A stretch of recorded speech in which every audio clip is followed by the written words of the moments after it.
product provided by Nintendo.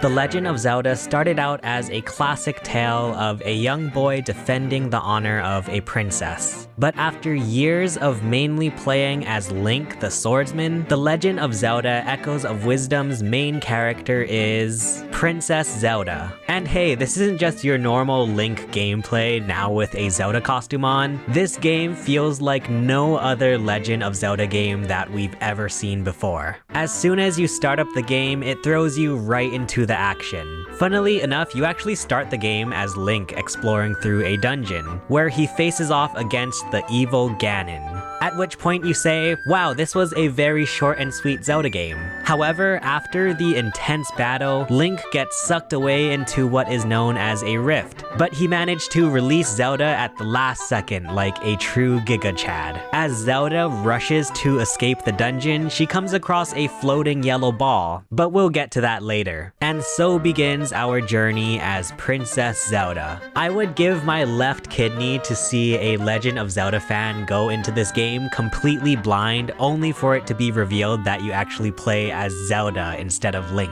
And my left kidney is my good one. Anywho, right off the bat, the map of Hyrule has gotten a pretty major overhaul this time around. According to the official Nintendo developer interview, the overworld in Echoes of Wisdom is not 1, not 5, but 8 times larger than Koholint Island in Link's Awakening. And it really feels like it because there is so much to explore. The game starts you out with a blank map that gradually unlocks as you continue traveling around. Now, if you're like me, I can't sleep until I get this whole map filled out. And it becomes really satisfying discovering new parts of Hyrule and seeing it reflected on your map. Plus, as you journey across Hyrule, you'll come across even more rifts, which you can jump into and clear up. Once again, making it pretty satisfying to clean up your map from all the rifts. But that's not all you can do in the overworld, because scattered across Hyrule you'll find a bunch of extra things to do as well. As per usual with 2D Zelda games, there are many hidden caves and abandoned areas with puzzles and baddies abound. Fully exploring these areas will reward you with all kinds of goodies. But along with that, you'll see villagers with an exclamation point indicating that they have a side quest for you to do. You'll find some mundane side quests like echoing a certain material or enemy to show somebody. There are some side quests that unlock pretty major features like finding your own horse to ride, or even some very important high priority side quests, like finding a lost kitty. These can be pretty fun to tackle on your time away from the main story, and you're able to gain some sweet extra materials, rupees, or other cool rewards. You'll also find some spots where Zelda will straight up become a barista and can craft her own smoothies. Throughout the map, you'll find a bunch of raw materials, such as fruits and monster parts. By combining your materials, you're able to learn many recipes for smoothies and even potions. So at first, you just kind of randomly combine materials and see what comes out, similar to cooking in Breath of the Wild and Tears of the Kingdom. And once you learn a recipe, it'll be stored and you can easily select it from the list. I will say, I do wish the actual process of making smoothies was a bit more streamlined. You can only select one quantity of recipe at a time, so you end up having to do a lot of waiting just to get a single smoothie. I think it would have been nice if, when crafting a smoothie, you can select a quantity straight from the menu screen. Sure, it makes sense that you have to do them individually when you are first discovering the recipe, but at least for the recipes that you already know, it would be much more convenient to do them all at once. Also, pro tip, it took me until the very end of the game to realize that you can actually skip the whole cutscene of actually making the smoothie. Don't be like me. Now back to this little yellow puffball. Their name is Tri and is Zelda's companion for this game. Now on a scale of absolute silence to Navi, I would say Tri is a pretty likable sidekick. However, I do actually kind of wish Tri had a bit more of Navi-like qualities. I know, I may be the very first person in the world to ever say that, but I do actually like companions in games that kind of fill you in on what your current objective is and other useful information. Especially with Zelda games, I feel like I need some reminders of what I'm doing after taking a break from the game. Also, listen, I can totally recognize that I'm not the smartest person ever, so I do sometimes appreciate when games have little helpful hints from the companion characters. Anyway, upon meeting Zelda, Tri graciously gives her the Tri-Rod, a mystical rod with special powers. In other words, this is the explanation for Zelda having some really interesting abilities in this game.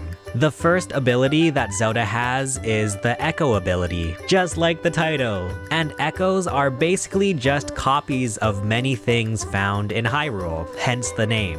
The game does a really great job at introducing you to the idea of echoes, with your very first echo being a table which you can then use to escape a holding cell. As you continue on in the game, you naturally collect more and more things to echo. It can make for a pretty satisfying collecting type of game.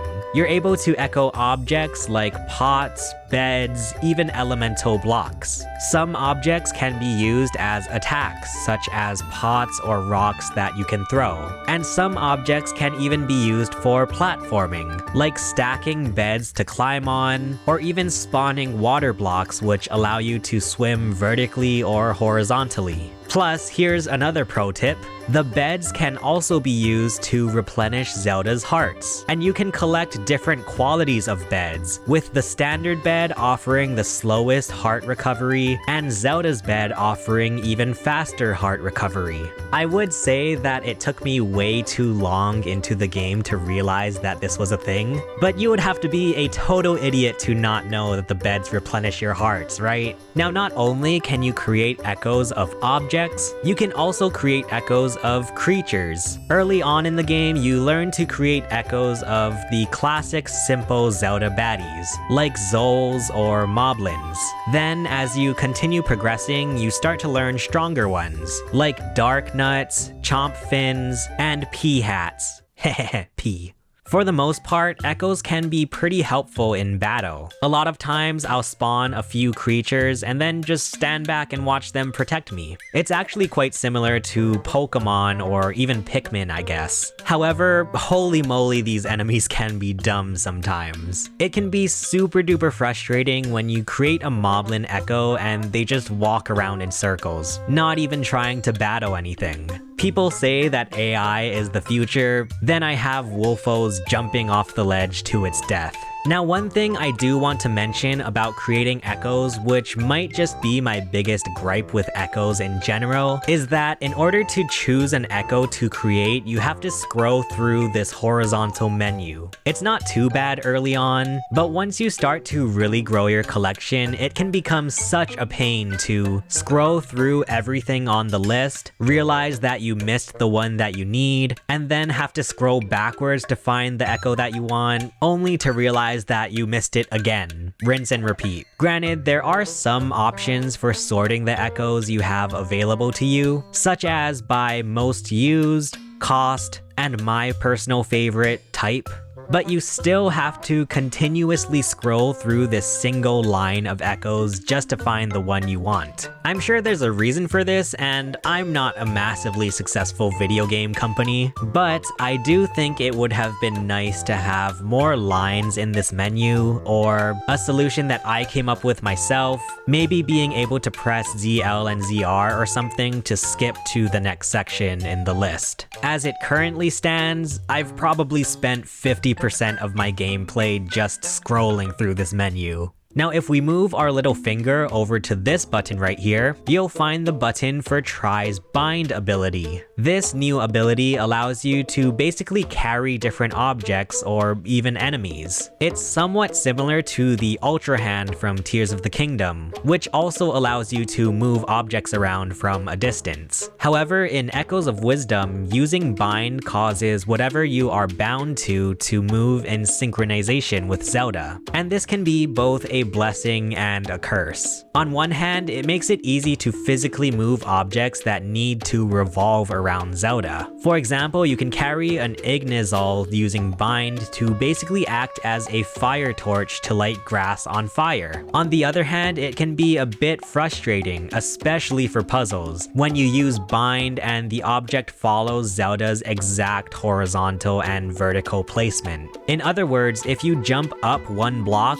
the object you've used Bind on will also move up one block. So it can end up slightly out of sync if there's something blocking the bound object, causing you to have to resync the object with Zelda's movements. There's also the ability to bind to something and then follow it wherever it goes. So for example, you can now cross gaps with a moving platform or with a flying creature or something, which really adds even more big brain thinking for the puzzles in this game. But hey, it's really interesting just how creative you can get with both bind and echoes. There have been many players online making some really cool creations by binding different echoes together. It's actually quite reminiscent to when people were going crazy with Ultra Hand in Tears of the Kingdom.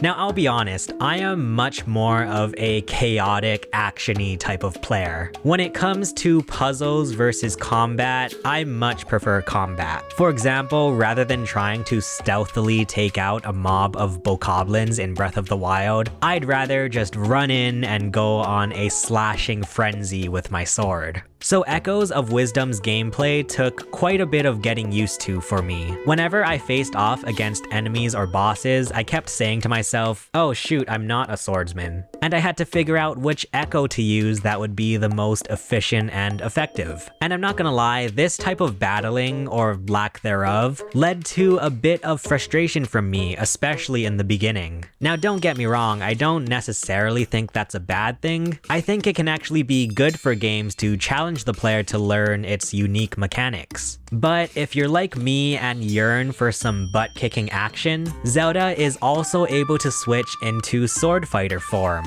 In this form, Zelda basically just becomes Link. When you first start out, you're able to use a sword in classic 2D Zelda fashion. Then, as you continue on with the game, you also unlock arrows and even bombs. I think it's nice because it gives you the option of playing the game with traditional Link mechanics if you really want to. However, there is a bit of a catch. You have an energy meter at the top left of the screen which shows how long you'll be able to use Sword Fighter form for. Now, as someone with crippling anxiety, having a timer like this can be very stressful for me. What if I'm in the midst of an epic battle and all of a sudden I lose all of my energy? Well, luckily you can upgrade your Sword Fighter form as you progress through the game.